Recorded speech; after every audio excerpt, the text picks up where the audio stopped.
नमस्कार, जय हिंद प्यारे साथियों। कैसे हैं आप सभी लोग। मैं आशा करता हूँ आप सभी लोग अच्छे होंगे, स्वस्थ होंगे, मस्त होंगे, तंदुरुस्त होंगे और अच्छे से लगे होंगे अपनी परीक्षाओं की तैयारी में।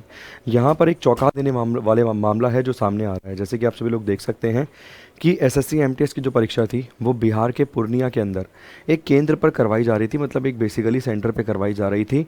और वहाँ ये चौंका देने वाली बात सामने आई कि एक शिफ्ट में वहाँ पर 10 फर्जी अभ्यर्थी थे जो बैठाए जाते थे, मतलब पैसा लेकर उन्हें बैठाया जाता था।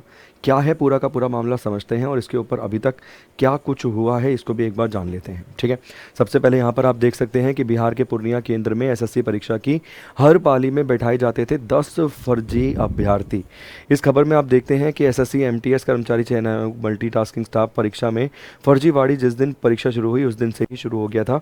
पूर्णिया डिजिटल केंद्र में हर दिन हर शिफ्ट में 10 फर्जी अभ्यर्थी परीक्षा में बैठाए जाते थे। एक दिन में इस केंद्र में 3 शिफ्ट एसएससी एमटीएस की करवाई जाती थी, जिसके मुताबिक अगर देखा जाए तो एक दिन में कुल मिला के 30 ऐसे अभ्यर्थी होते थे जो फर्जी होते थे, जिन्हें बिठाया जाता था एग्ज़ाम देने के लिए। इसके अलावा अगर आप देखेंगे तो केंद्र का संचालन करने वाले agency TCS Tata consultancy service के venue commanding officer Aditya Kumar Aman से पूछताछ पर यह सिर्फ चीज़ें जो हैं उजागर हुई हैं। जो यहाँ पर टीसीएस आप देख रहे हैं, टाटा कंसल्टेंसी सर्विसेज, उनके द्वारा इस एग्ज़ाम को कंडक्ट करवाया जाता है और उन्हीं का मतलब एक डिपार्टमेंटल व्यक्ति, मतलब टीसीएस की तरफ से ही काम करने वाला एक व्यक्ति, उसके द्वारा ही ये सारी की सारी साठ गांठ थी।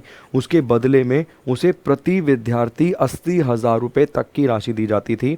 और यहाँ पर आप देख सकते हैं कि किस प्रकार से विद्यार्थी, जो सही मायने में मेहनत करने वाला विद्यार्थी है, उसके भविष्य के साथ खिलवाड़ हो रहा था। आगे की खबर भी जान लेते हैं एक बार। फर्जीवाड़े की पूरी जानकारी उसे थी, मतलब पूरी जानकारी ये आदित्य नाम का जो व्यक्ति है उसे थी। और एक फर्जी परीक्षार्थी के बदले में उसे 80,000 रुपये मिलते थे। ठीक है, और अगर आप देखेंगे ये सेंटर, तो यहाँ पर एक शिफ्ट में 208 विद्यार्थी बैठ सकते थे, मगर टीसीएस ने ये कहा कि भैया एक शिफ्ट में यहाँ पर मैक्सिमम टू मैक्सिमम 190 छात्र बैठेंगे। मतलब ऐसा एसएससी ने कहा टीसीएस को कि 208 बैठने की सीटिंग मैनेजमेंट है, मगर आप 190 को ही बिठाइए। ठीक है, इसके बाद अगर आप देखेंगे परीक्षा हो रही थी अक्टूबर से 13 नवंबर को, ये सब चीज़ें पकड़ी गई हैं, जो सारी धांधली है ये पकड़ी गई हैं। और मैंने खबरों में न्यूज़ के माध्यम से ये भी देखा था कि जिस दिन ये चीज़ें पकड़ी गई थी उस दिन के सभी जो पेपर थे इस सेंटर के, उसे कैंसिल कर दिया गया था। उनके लिए नई डेट्स भी दे दी गई थी, नया ऐलान भी कर दिया गया था कि इन तिथियों को ये परीक्षा जो है उसे कंडक्ट करवाया जाना है। ठीक है, थोड़ा सा आगे और जान लेते हैं। फर्जीवाड़ी 13 नवंबर को पकड़ा गया। फर्जीवाड़ा पकड़ में आने पर पहले यह 11 दिनों तक एसएससी की परीक्षा 3 शिफ्टों में हो चुकी थी। मतलब जब यहाँ फर्जीवाड़ा पकड़ा गया उससे पहले 11 दिनों की जो परीक्षाएं हैं वो यहाँ पर कंडक्ट करवाई जा चुकी थी। हर दिन हर शिफ्ट की परीक्षा में 10 फर्जी परीक्षार्थी शामिल होते थे। 13 नवंबर को कुछ ज़्यादा, मतलब हर दिन जो है 11 दिन से लगातार परीक्षा हो रही थी यहाँ पे इस सेंटर पे, मगर हर दिन कुल मिला के देखने के लिए मिलता था कि 10 ऐसे फर्जी विद्यार्थी होते थे जो प्रति शिफ्ट में शामिल होते थे। मगर जब 13 नवंबर को ये परीक्षा करवाई जा रही थी उस दिन एक साथ कई सारे फर्जीवादी जो विद्यार्थी थे उन्हें अंदर एंट्री देने की कोशिश की जा रही थी, जिसके चलते ये पूरा का पूरा मामला जो है उजागर हुआ है। आगे देखते हैं। 10 फर्जी परीक्षार्थी शामिल होते हैं, मगर 13 नवंबर को कुछ ज़्यादा फर्जी छात्र के शरीक होने के कारण इस मामले का भांडाफोड़ हो गया। गिरफ्तार आदित्य ने बताया कि छात्र के जुगाड़ का काम इस गिरोह के सरगना विवेक एवं कटिहार के रहने वाले रोशन कुमार मंडल द्वारा किया जाता था।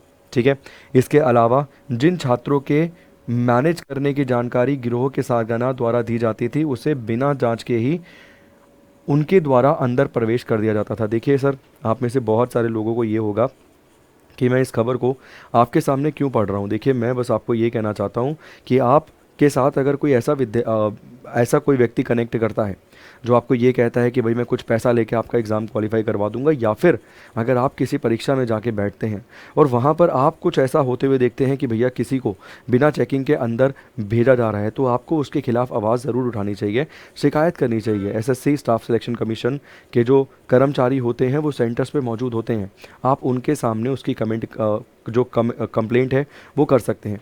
इसके साथ साथ आप सभी लोग जानते हैं बिहार में बहुत सारी परीक्षाएं कंडक्ट करवाई जाती हैं और कई बार ऐसे मामले उजागर होते हैं, बट हम तक नहीं पहुंच पाते हैं क्योंकि हम अपनी तरफ से ये प्रयास करते हैं, मतलब जो विद्यार्थी अभ्यर्थी तैयारी कर रहे हैं वो इग्नोर करते हैं इन चीज़ों को। उन्हें लगता है कि एक ही सीट तो जा रही है, मुझे क्या फ़र्क पड़ता है, अगर 1000 सीटें हैं उसमें से एक सीट निकल भी गई फर्जीवाड़े के चलते तो मेरा क्या जा रहा है। तो देखिए सर, ऐसा नहीं है। अगर आप ध्यान से देखेंगे तो प्रति शिफ्ट में 10 फर्जी विद्यार्थी जो अभ्यर्थी जो हैं बैठ रहे थे। 11 दिन से एग्ज़ाम चल रहा था, डेली के हिसाब से 30 को मल्टीप्लाई करोगे 11 से तो 330 ऐसे अभ्यर्थी थे जो फर्जीवाड़े के तरीके से यहाँ पास हो जाते। और एसएससी एमटीएस का एग्जामिनेशन अगर आप देखेंगे तो एक ऐसी परीक्षा है जिसमें आपको केवल प्रीलिम्स एग्ज़ाम देना है, उसके बाद सीधी ज्वाइनिंग है भाई। कोई उसके बाद सेकंड एग्ज़ाम नहीं है, पहले हुआ करता था। और वो भी एक तरीके से आप देखेंगे तो भैया ऑप्शनल मामला था कि आपको ऐसे एप्लीकेशन लिखना होता था, वो भी ऑप्शनल जैसा, मतलब कि आपको मिनिमम नंबर लाने होते थे, उसके नंबर कहीं जुड़ते नहीं थे। तो एक ऐसी एग्ज़ाम है एसएससी एमटीएस का जिसके बाद एक ही एग्ज़ाम के बाद आपकी डायरेक्ट नौकरी लग जानी है। तो अगर आप भी किसी ऐसे विद्यार्थी या अभ्यर्थी को जानते हैं जो ऐसा फर्जीवाड़े के तरीके से चिटिंग करना चाहता है, चिटिंग कर रहा है या फिर चिटिंग करके पास हो गया है, तो आप भी इन चीज़ों को उजागर कीजिए ताकि बाकी जो विद्यार्थी हैं उनका भविष्य बच सके, ठीक है। और अगर आगे आप देखेंगे तो और भी चौंका देने वाली चीज़ें यहाँ पे कि वो बता रहा है भैया बिना एंट्री के, बिना चेकिंग के अंदर भेज दिया जाता था।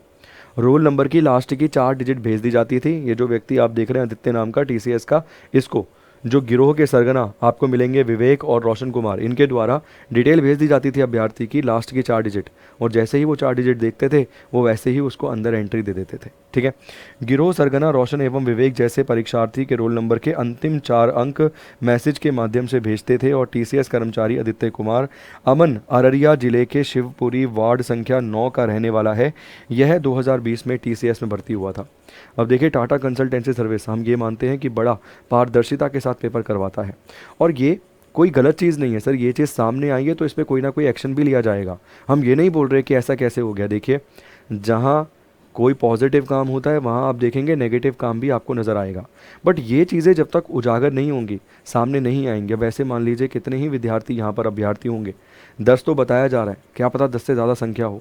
और इसे, ये आदित्य नाम के व्यक्ति को जब 80,000 मिल रहे थे तो आप समझ सकते हैं कि 10-10 लाख कम से कम इन लोगों ने दिया होगा इस परीक्षा में चिटिंग करने के लिए। क्योंकि एक ही एग्ज़ाम है, मैं फिर कहूँगा, उसके बाद सीधा ज्वाइनिंग मिलनी है, सीधा नौकरी मिलनी है आपको डॉक्यूमेंट वेरिफिकेशन के बाद, ठीक है। तो इससे आपको भी अपनी आंखें खोलनी चाहिए और आपको भी ये चीज़ समझना चाहिए कि अगर आप भी ऐसा कोई फर्जीवाड़ा होते हुए देखते हैं अपनी आंखों के सामने तो उसके खिलाफ आवाज़ उठाइए। ऐसा नहीं है कि भैया उसके खिलाफ आप जान देने के लिए तैयार हो जाइए, नहीं। एक सही पैटर्न होता है, एक सही तरीका होता है। जो वहाँ पे अध्यक्ष बैठा है, मतलब एसएससी की तरफ से जो टीम बैठी है, ये टीसीएस की टीम थी, एसएससी के भी कर्मचारी होते हैं वहाँ पे सेंटर पे।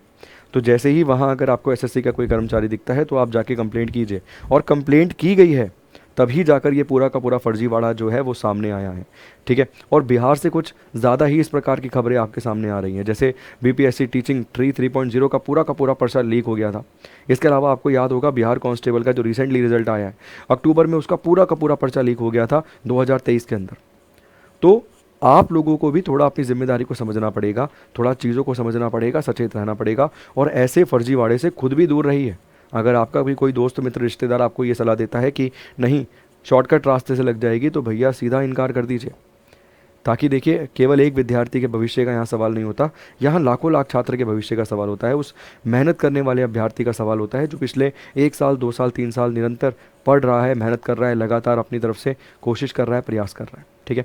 तो उम्मीद करूँगा, आशा करूँगा ये इन्फॉर्मेशन आप तक पहुँचाना ज़रूरी थी, और मैं सही तरीके से सही मायने में इस इन्फॉर्मेशन तो आप तक पहुँचा भी पाया हूँगा, और आपकी जो आँखें हैं वो इससे खुली भी होंगी, और आप आने वाले समय में इन चीज़ों का अपनी तरफ से भी थोड़ा खास ध्यान रखेंगे, ठीक है। और साथ के साथ एसएससी जो डिपार्टमेंट है बहुत बेहतरीन डिपार्टमेंट है, बहुत बेहतरीन काम करता है, तो हमें कोई सलाह देने की आवश्यकता नहीं है। एसएससी अपनी तरफ से ही बेहद कड़े कदम इसके ऊपर उठा देगा, ऐसी हम आशा करते हैं, और ऐसा हमने भविष्य में पास्ट में होते हुए देखा भी है। तो बहुत बहुत शुक्रिया आप सभी लोगों का, बहुत बहुत धन्यवाद। अगर आपने कभी ऐसा कोई फर्जीवाड़ा होते हुए देखा है तो कमेंट बॉक्स में कमेंट करके ज़रूर बताइएगा। Thank you so much, God bless you.